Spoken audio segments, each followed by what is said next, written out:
Hello people. You might have seen me in a couple videos where I play a psycho, or where I'm being really honest about myself. Well, this is not one of those videos.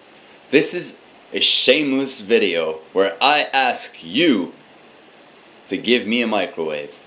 See, I'm eating this. I don't have time to do this stuff, make food and all that. So I'm eating this like pre-prepared meal.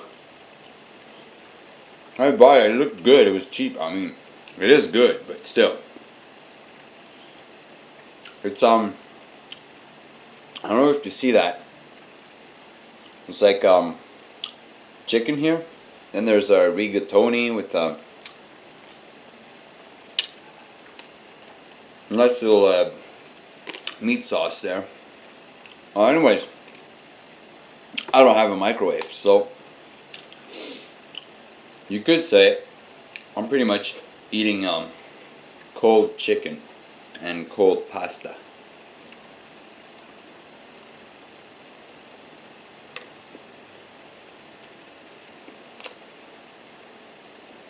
I must admit, it would be easier with a knife, but that's another topic.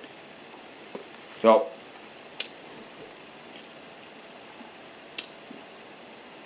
I believe this is a community. We help each other out and all that. So if anyone out there has a microwave in the garage, in the attic, laying around, doesn't know what to do with it, send me your microwave. I could sure use one. There's my shameless plea. See ya!